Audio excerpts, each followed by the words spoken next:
કેદારનાથ ધામની રોચક કથા। કેદારનાથમાં ભગવાન શિવની પીઠની પૂજા થાય છે। જાણો આસ્થાના ધામ સાથે જોડાયેલી રસપ્રદ માન્યતાઓ અને મંદિરનો ઇતિહાસ। ભગવાન કેદારનાથ ધામ વિશ્વ પ્રસિદ્ધ 11મું જ્યોતિર્લિંગ છે। દર વર્ષે લાખો ભક્તો ભગવાનના દર્શન કરવા અહીં પહોંચે છે। ઉત્તરાખંડના રુદ્રપ્રયાગ જિલ્લાના કેદાર ઘાટીમાં બાબા કેદારનું સુંદર ભવ્ય મંદિર છે। કેદારનાથ મંદિર કટિયુરી શૈલીમાં બનેલું છે। આ શૈલીના મંદિરમાં પથ્થરો અને દેવદાર લાકડાના પર કારીગરીનું સુંદર કોતરકામ જોવા મળે છે। એવું કહેવાય છે કે તેનું નિર્માણ પાંડવ વંશના જન્મેજય દ્વારા કરવામાં આવ્યું હતું। અહીં સ્થિત સ્વયંભૂ શિવલિંગ ખૂબ જ પ્રાચીન છે અને આદિગુરુ શંકરાચાર્ય મંદિરનો જીર્ણોદ્ધાર કરાવ્યો હતો।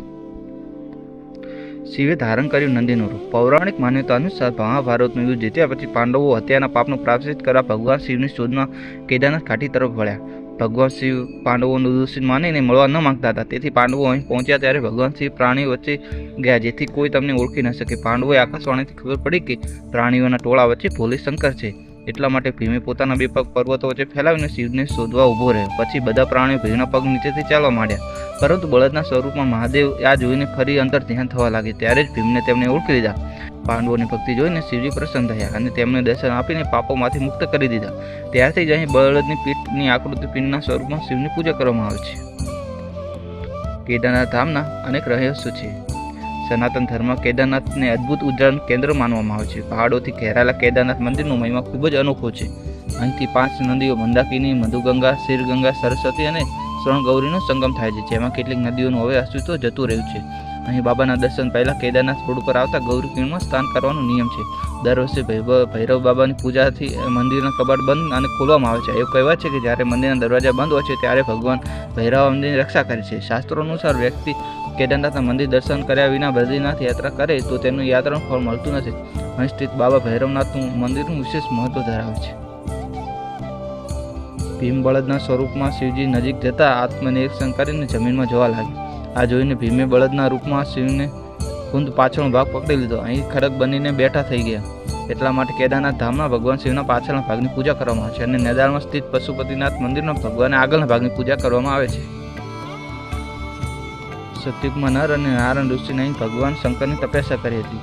ભગવાન શિવ કેદારનાથ ધામ જ્યોતિર્લિંગ સ્વરૂપમાં પ્રગટ થયા તે તેમના પુણ્યનું ફળ છે। જે ભક્તો બાબા કેદારનાથના દર્શન કરશે તેમના રોગ, દોષ, પાપ બધા નાશ પામે છે। શિયાળામાં ઠંડી અને હિમવર્ષાના કારણે દરવાજા બંધ થઈ જાય છે। ત્યારબાદ ઉખીમઠ સ્થિત ઓમકારેશ્વર મંદિરમાં ભગવાન કેદારની પૂજા કરવામાં આવે છે। કેદારનાથમાં તબાહી પરંતુ નાથ સુરક્ષિત। વાયકાઓ છે કે કેદારનાથ મંદિરનું નિર્માણ સર્વપ્રથમ પાંડવો વંશ જન્મેજય દ્વારા કરવામાં આવ્યું હતું। ત્યારબાદ આદિ શંકરાચાર્ય તેમનું સમારકામ કરાવ્યું। 4 ધામની સ્થાપના અને દ્વાદશ જ્યોતિર્લિંગનું મહિમા પ્રતિષ્ઠાપન આદિ શંકરાચાર્ય દ્વારા જ કરવામાં આવેલું છે। શંકરાચાર્ય કેદારનાથમાં જ દેહ ત્યાગ કર્યો હતો। અહીં તેમની સમાધિ પણ છે।